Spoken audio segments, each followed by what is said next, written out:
OTT, operasi tangkap tidur dan bujukan KPK yang menipu. Gubernur Sulawesi Selatan Nurdin Abdullah ditangkap KPK saat tengah tidur di rumahnya. KPK datang tengah malam pukul 2 dini hari, membangunkan Nurdin Abdullah dan langsung membawanya ke Jakarta. Keterangan yang disampaikan oleh juru bicara Gubernur, Veronica, dan Nurdin Abdullah sendiri setibanya di KPK juga sempat menyampaikan bahwa dirinya ditangkap saat tidur di rumahnya. Tidak ada barang bukti atau barang sitaan yang didapat KPK dari rumah Nurdin Abdullah. Alasan KPK mengajak Nurdin Abdullah ke Jakarta agar dapat memberikan kesaksian, menjadi saksi atas perbuatan anak buahnya, Sekretaris Dinas PUTR Edi Rahmat, yang ditangkap karena diduga menerima uang suap dari Agung Sucipto di Rut PT Agung Perdana Bulukumba. Maka menjadi aneh kalau dalam kesempatan berbeda setelah sampai di Jakarta, KPK malah mengklaim telah melakukan operasi tangkap tangan terhadap Gubernur Sulsel. Karena definisi tangkap tangan adalah menangkap seseorang yang sedang bertransaksi atau melakukan tindak pidana korupsi, sementara Nurdin Abdullah tidur di rumahnya, dibawa ke Jakarta dengan bujukan menjadi saksi, tapi malah diberitakan terjaring OTT. Ini jelas ada yang salah dengan KPK, ataukah OTT sudah berubah definisi menjadi operasi tangkap tidur? Dari kronologi penangkapan yang disampaikan oleh KPK, jelas tidak memenuhi unsur atau syarat OTT, karena penangkapan dilakukan di 3 tempat berbeda, dan semuanya ditangkap saat tidak sedang bertransaksi. Agung Sucipto ditangkap di perjalanan menuju rumahnya pada pukul 23.00, Edi Rahmat ditangkap di rumah dinasnya pada pukul 00.00, lalu Nurdin Abdullah juga ditangkap di rumah dinasnya pukul 02.00. Satu-satunya barang bukti dan barang sitaan KPK didapat di rumah Edi Rahmat, uang sebesar 2 miliar rupiah. Lalu apa landasan KPK mengklaim bahwa mereka telah melakukan OTT berdasarkan cerita? Karena ceritanya, kata KPK, Agus Sucipto bertemu dengan Edi Rahmat di sebuah restoran. Lalu keduanya pulang dan dalam perjalanan mereka bertukar koper. Tapi itu hanya cerita. Penangkapan terhadap Agus Sucipto dan Edi Rahmat dilakukan di 2 tempat berbeda. Jika merujuk pada definisi OTT yang bisa dilakukan oleh KPK zaman Antasari atau Abraham Samad, mestinya KPK menangkap Edi Rahmat dan Agus Sucipto di restoran, lalu ditemukan sejumlah uang di mobil mereka. Nah, itu baru OTT. Tapi dalam kasus ini cuma cerita, uang yang disita berada di rumah dinas Edi Rahmat. Sementara Nurdin Abdullah yang tidak ikut bertemu, sedang istirahat di rumahnya, juga ditangkap dan diklaim OTT. Ini apa-apaan? Bagi saya proses OTT ini tidak biasa, atau katakanlah janggal. Masalahnya kejanggalan ini bukan yang pertama kalinya. Januari 2020 lalu juga pernah ada kasus KPU Wahyu Setiawan yang juga diklaim sebagai OTT. Padahal penangkapan dilakukan di 3 tempat berbeda juga. Mirip dengan kasus Gubernur Sulsel ini, tidak ada transaksi tapi diklaim OTT. Wahyu Setiawan ditangkap di Bandara Soekarno-Hatta, lalu Agustiani Tio Fedelina ditangkap di rumah pribadinya, Depok. Dan KPK mengamankan uang sebesar 400 juta rupiah dalam pecahan dolar Singapura. Dan Saiful ditangkap di Jalan Sabang, Jakarta. Kejanggalan bukan sekedar klaim soal OTT yang padahal OTW, tapi juga karena kasusnya tentang PAW atau pergantian antar waktu. Kenapa janggal? Karena PAW ini pernah dilakukan oleh semua partai. Semua partai paling sering melakukan PAW adalah Hanura. Menjadi pertanyaan kenapa yang dipermasalahkan hanya dari PDIP? Lebih dari itu, KPK sempat memaksa untuk menggeledah kantor DPP PDIP tanpa surat. Hanya berdasarkan alasan atau asumsi bahwa kasus suap ini merupakan instruksi Hasto Kristianto, padahal tidak ada bukti yang mengarah ke sana. Posisi Nurdin Abdullah menurut saya sama seperti Hasto Kristianto. Dia tidak terlibat dalam transaksi dan komunikasi, tapi karena kasus ini menyangkut anak buahnya, maka Nurdin diseret-seret. Nampaknya KPK sudah belajar cara menyeret orang dengan sopan dan ramah. Ketika ingin menyeret Hasto, gagal mereka laksanakan karena dilakukan siang hari. Orang-orang dalam kondisi sadar sepenuhnya, sadar prosedur dan logis dalam bertindak. Makanya sekarang diatur pada waktu dini hari saat orang terlelap tidur dan saat dibangunkan belum terlalu sadar.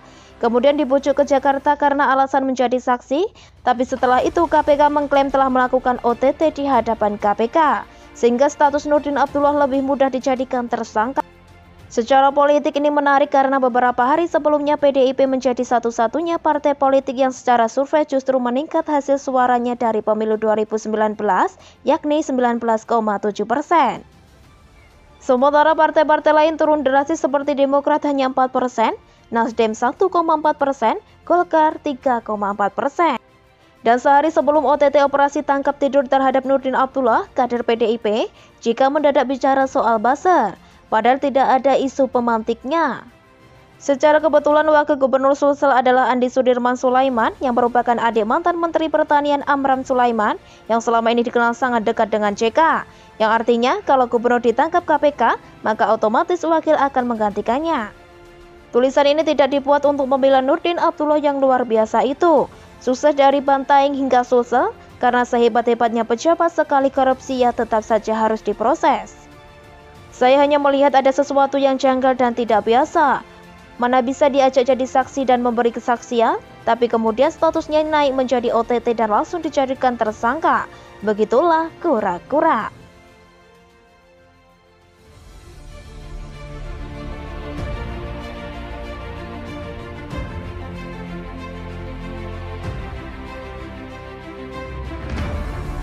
Nampol abis, SBY not for sale, Ruhut tak ada yang mau beli.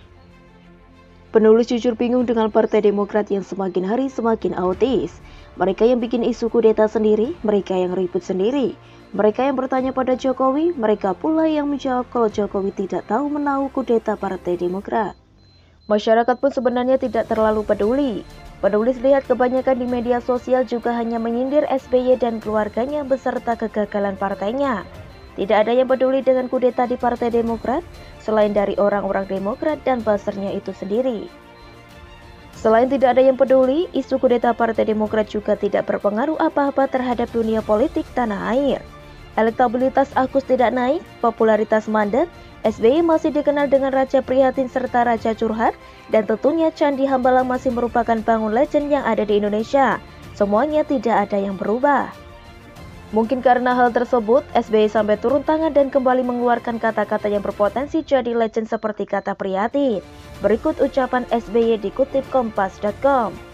Bagi orang luar yang punya ambisi untuk berebut dan membeli Partai Demokrat, saya katakan dengan tegas dan jelas, Partai Demokrat not for sale, partai kami bukan untuk diperjualbelikan, kata SBY dalam video yang dirilis pada Rabu 24 Februari 2021.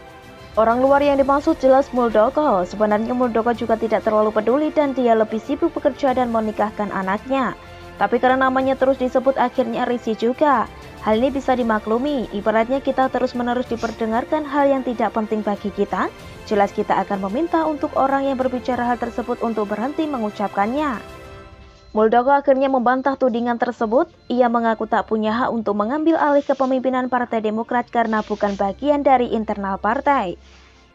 Jawaban Muldoko ini jelas benar, karena untuk mengadakan konferensi luar biasa partai, maka harus ada persetujuan Dewan Kehormatan Partai Demokrat. Sedangkan Ketua Dewan Kehormatan Demokrat adalah SBY sendiri. Jadi bagaimana mau kudeta tapi harus izin dulu kepada anak yang mau dikudeta? Masa SBY kudeta anak sendiri? Kan lucu gitu loh jadinya, geli aku. Sebagai info, SBY menduduki 3 jabatan di Demokrat, sebagai Ketua Dewan Pembina, Ketua Dewan Kehormatan, dan Ketua Majelis Tinggi Partai Demokrat. Sedangkan AHY adalah Ketua Demokrat. Jadi bagaimana mau kudeta kalau semua jabatan penting sudah dipegang oleh Cikeas? Maka ucapan not for sale yang dikeluarkan dari mulut SBY sebenarnya hanya menegaskan saja bahwa Demokrat itu adalah partai keluarga. Selain menegaskan, ucapan tersebut juga membuktikan bahwa isu kudeta Partai Demokrat adalah isu yang dibuat-buat karena hampir mustahil terjadi. Sebenarnya ia tidak masalah dengan ucapan tersebut. Cuma yang membingungkan adalah siapa yang mau beli?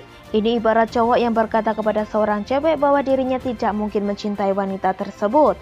Padahal sang wanita tidak menginginkan cinta sang pria. Jangankan menginginkan cinta, melihat wajahnya saja sudah prihatin. Akhirnya lagi dan lagi, upaya Partai Demokrat untuk eksis dalam berpolitik tanah air dengan cara drama dan play victim hanya menjadi bahan guyonan dari seluruh pecinta politik tanah air. Kali ini guyonan datang dari Ruhut Sitompul yang dulunya sempat membesarkan Partai Demokrat. Dilansir detik.com, Ruhut berkata, jadi sekali lagi, orang-orang sekarang yang disebut-sebut itu karena mereka diajak, ya bukan mereka mau beli. Mereka tidak ada yang mau beli, tapi kader-kader yang sakit hati mungkin mereka patungan. Kan mereka dulu orang-orang lumayan itu, jadi nggak ada orang-orang luar yang membiayai itu, nggak ada, ucapnya. Yang penulis buat adalah fakta sebenarnya, bahwa yang terjadi di Partai Demokrat adalah masalah internal. Cuma karena caper alias cari perhatian, SBY dan para buzzer Demokrat memaksa publik untuk mengikuti apa yang terjadi di Partai Demokrat, yang sebenarnya tidak penting-penting amat buat publik. Pandangan saya masalah partai ini tidak untuk dijual, bukan itu masalahnya. Kadang-kadang yang ada di dalam merasa ada tidak kepuasan mereka. Bukan mereka mau menjual partai, itu perlu saja bertegas sebagai senior lah ya. Orang yang cukup lama di Demokrat, bahkan memenangkan Demokrat, ya ucapnya. Dengan kata lain, SBY sampai bersuara karena ini menyangkut nama baik anaknya yang dianggap tidak becus ngurus partai. Untuk soal keluarga, penulis harus akui bahwa SBY tegas. Tapi untuk urusan negara, SBY cuma bisa prihatin. Begitulah kura-kura.